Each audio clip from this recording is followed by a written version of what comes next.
Reaction चाहिँ भनौँ न तपाईँ गएर त्यो मान्छेसँग बोल्नुभयो केही प्रेजेन्ट गर्नुभयो भने त्यो मान्छेको रियाक्सनमा चाहिँ हजुरले प्रेजेन्ट गर्नुभएको चिजले चाहिँ 1% पनि माइनर गर्दैन, म्याटर गर्दैन जस्तो लाग्छ मलाई। अलिकति गर्ला, तर सबभन्दा धेरै चाहिँ उसको करेन्ट सिचुएसनले डिटर्माइन गर्दो रहेछ क्या, how that person is responding to you भन्नेवाला कुरामा। किनभने म चाहिँ अलिकति सेल्फ अवेर हुँदाखेरि चाहिँ म आफै पनि अरू मान्छेसँग रेस्पोन्स गर्ने बेलामा त्यो मान्छेले पर्टिकुलरली सेम चिज हिजो पनि भनेको बेलामा चाहिँ I was completely different to that person. त्यही मान्छेले आज आएर सेम कुरा पर्टिकुलरली प्रेजेन्ट गर्दाखेरि I am different to that भन्छ। मेरो अहिले मुड कस्तो छ अरे चाहिँ त्यो मान्छेलाई म होइन, तर तिम्रो त्यो मुड कस्तो छ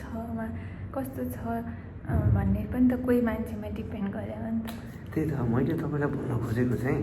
अब मैले हजुरलाई लान कहाँ खोजिरहेको छु भन्दाखेरि हजुरले केही चिज कुनै मान्छेलाई प्रेजेन्ट गर्नुभयो अनि त्यो प्रेजेन्ट गर्दा चाहिँ त्यो पर्टिकुलर अर्को मान्छेले तपाईँले सोचे जस्तो रेस्पोन्ड गरेन भने चाहिँ द्याट्स नट यो फल्ट भन्नु खोजिरहेको कि।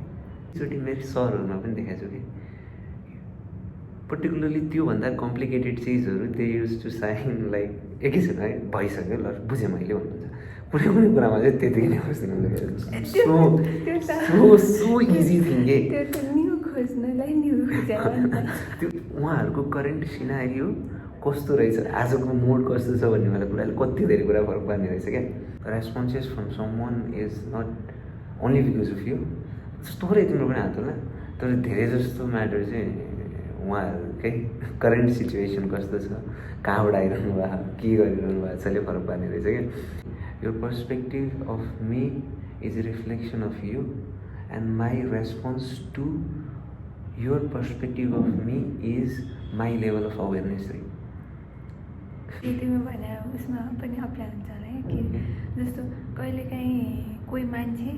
न तिमीले चिनेको हुन्छ न तिमीले कहिले अगाडि भेटेको हुन्छ होइन, कोही मान्छे आउँछ यत्तिकै तिम्रो अगाडि आउँछ अनि तिमीलाई केही गरेको पनि छैन, तिमी त्यो मान्छेसँग बोलेको पनि छैन, तर यत्तिकै रिस उठ्छ।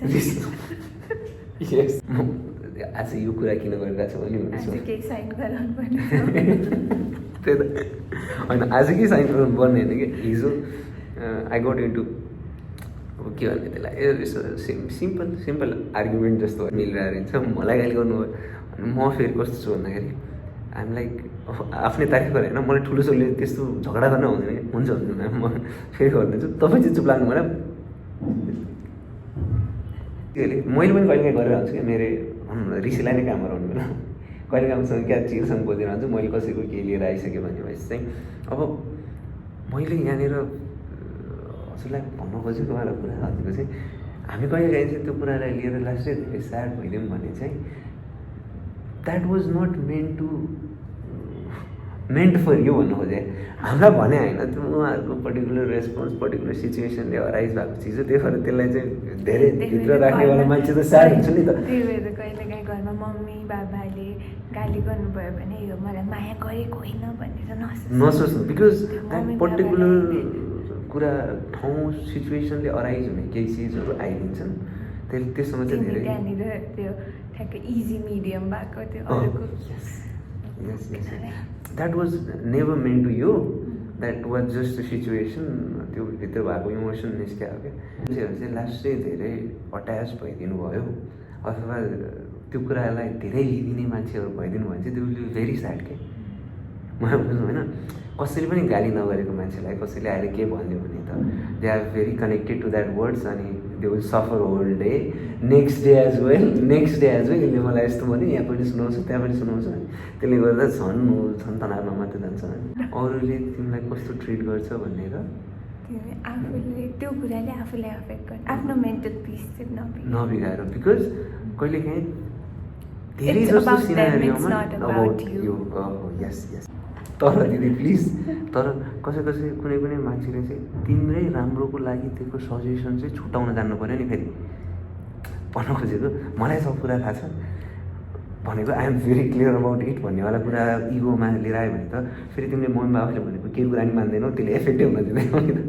So there must be a line to that पनि जस्तो लाग्छ। त्यही कुरा भयो त्यो त होइन यो अहिलेको कुरामा त त्यो कहिलेकाहीँ आफूलाई फिल हुने कुरा हो नि त यो मैले के गरेकै छैन त्यही पनि मैले यस्तो गर्नुभयो मैले यस्तो गर्नुभयो भन्ने कुरा त्यो सजेसनवाला त यहाँ लिङ्क गर्न भयो मिल्दैन ए ओके ओके ल हजुर नमस्ते बाई गुड नाइट